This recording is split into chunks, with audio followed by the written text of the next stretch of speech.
pamilya ni Nene ay pumunta sa isang probinsya upang dumayo sa isang kapistahan na magaganap sa lugar na iyon. Masaya silang naglalakad papunta sa bahay na kanilang titirahan. Hanggang sa may nangyaring hindi nila inaasahan. Si Nene na kapatid nila ay mayroong nakita na para bang kakaibang babae na nakatayo sa puno. Nang makita niya ito, ay agad siyang nahimatay. Kuya!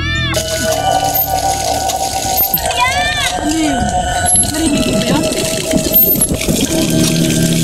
Kuya!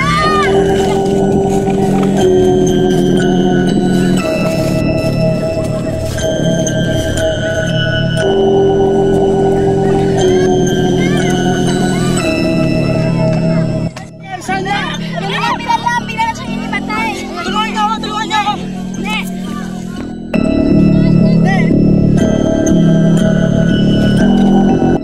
Sa kabila ng mga nangyari nung araw na yon, ang pamilya ay tumuloy pa rin sa pagpunta sa fiesta. Ngunit, si Nene at si Ana naman ay naiwan sa bahay na kanilang tinitirahan.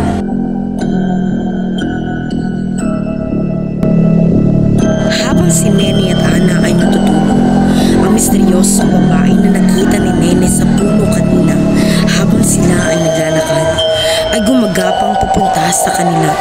Tila ba'y may masamang balak ito sa dalaga.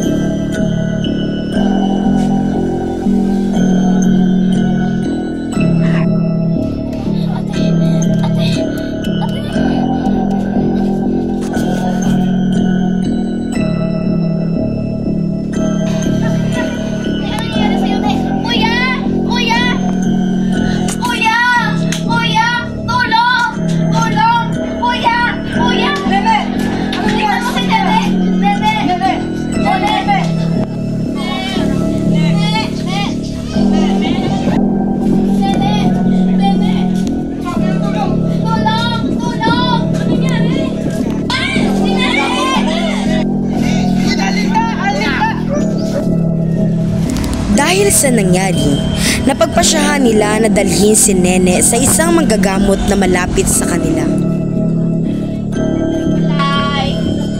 Balay! Ayan, no, wala nga makaya ako.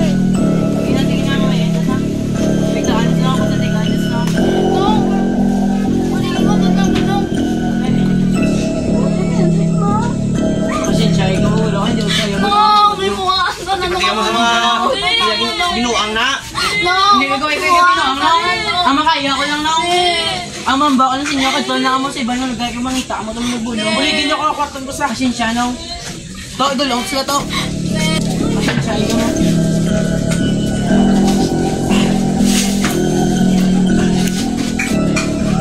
Huwag ka pulos! Kaya may pulos.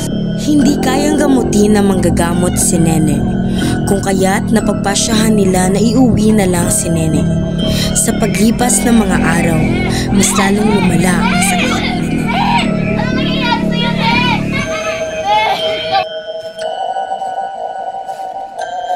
Nagtanong ang kuya ni Nene kung may alam silang marunong gumamot ng taong binabara.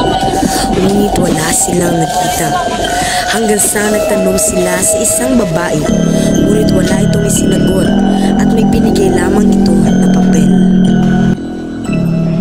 Idinala nila si Nene sa lugar na nakasulat sa papel.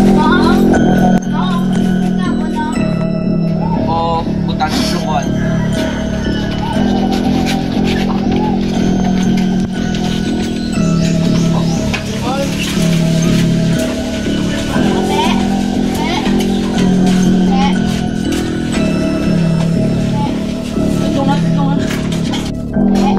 Daka mo, magbalas niya.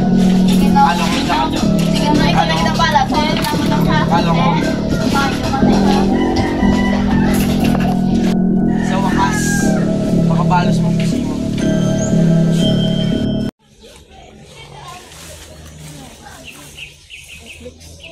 Ara, may sabihin pa ako. Pare ka mo di pa? Nang di mo inalasingin eh. Ara, dahil sa mambubulong ako. Mambubulong na mambubulong. Kinala niyo doktor, hindi mambubulong. Doktor daw nang mas may sakit na sa. Doktor man, ikaw ang tunto ka pa sakay ka man. Kita mo na gid nga may kakakitaan sa babae. Gisala lang mo duwa. Ikaw ang tatay ka, wala ka man gapangimalo kung nanoy mo bata. Nano ka man? Gabinastos ka na, gipadako ta nga matadlong nga tawo, hindi mo na. Nga man nakaan nga, sagi ka panakit daw. Saga mo sa akong daw bata dutay. Ako na bata, gusto ko no brown siya. Di mano ka? Tama na. Doktor, do abno ka? Tama na. Ang sa babae, ano ka man? Patalakasi mo? Lindapin! Bumalik ulit sila sa lugar kung saan nila ipinagamot si Nene. Ngunit na sila ay bumalik na, wala na doon si Nene.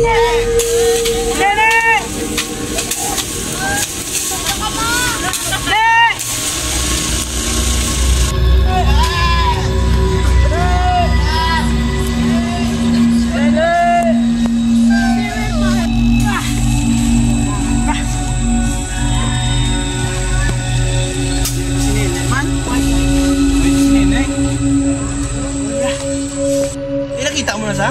Waye, Kamulo ka? Ay mo ginisala. ano sala ako to? Sino dala kininis mga bubulong to aw? Ako ay siyempre kita mo lang yung nagkakakitaan sa Ilusyon na sa utok kaya siyempre ginanat sa. ilusyon man. Ilusyon. Wala din mo magpate do, wala ka siyempre nagdako ka sa ano yan mo, wala ka nagdako sa bukid. Kinala niyo doktor, hindi man bubulong. Oo man. Bagay sa gipin na nagpat lang. Tama na, pakita na si Nene. Sana ka lang. Kala ka ta? Balik ka tayo. Balik Balik ka tayo hindi. Mga balik ko na siya. Ako po yung tao ko yung mangot. Nabigo silang hanapin si Nene. Ngunit ang kuya ni Nene ay hindi mapakali. Kung kaya't bumalik siya upang hanapin ulit si Nene.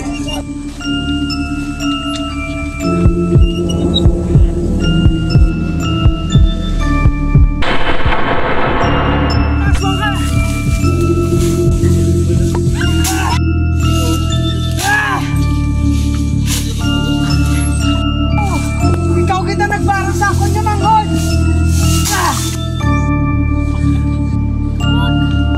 Mama? Hindi! Isa lang itong ilusyon! Huwag! Ikaw ang aswang ka! Nene! Ba't ka dito? Ilusyon lang talaga to! Hindi!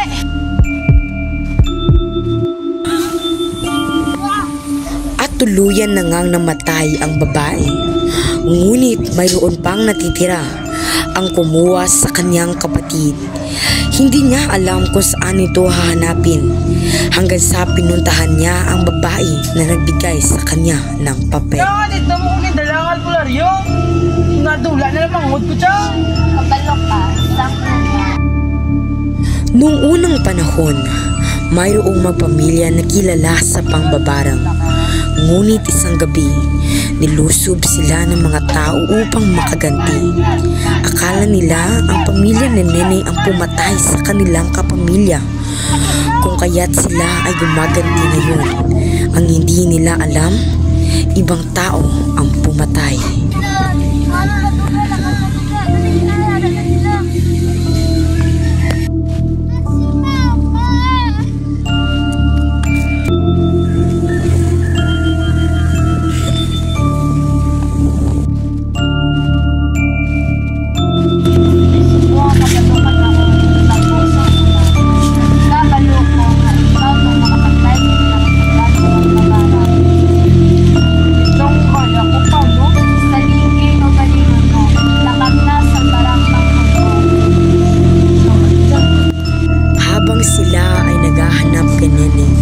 Nahuli nilang kinakaladkad ito ni Mang Kanor.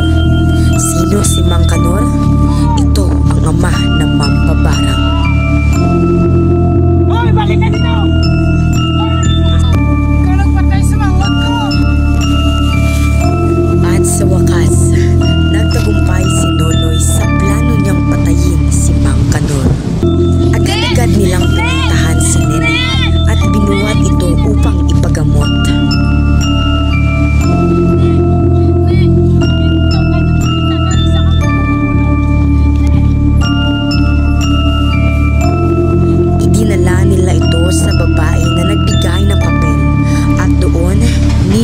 Nagamot si Nene. lang, di nga mo ito guys. Chang! Chang!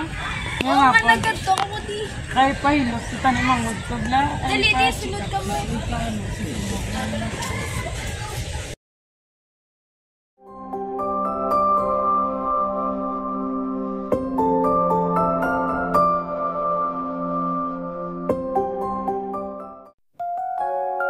Bumalik na ang lahat sa dati. Masaya at mapayapa na ulit ang kanilang buhay.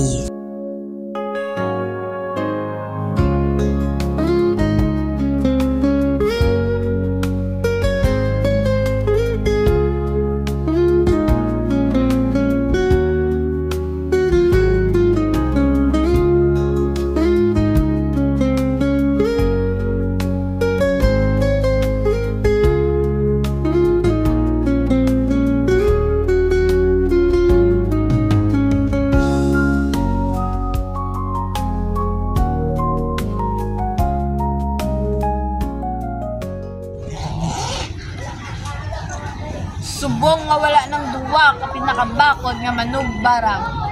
Paghanda kamo sa akon nga pagbulos. Mga ototo! Ikaw ang una ko nga pagapatsyon.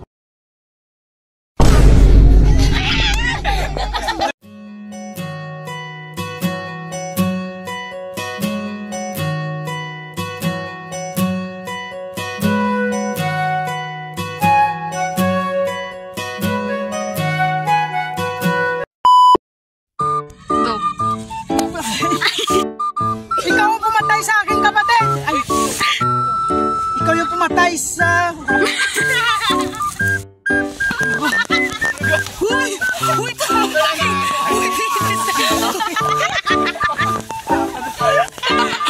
Alam ko, huy, ang likod mo! Huy, ang likod nga ni! Bakit? Kuya! Eh, nakita mo sa? Wi-Fi? Naswang ka!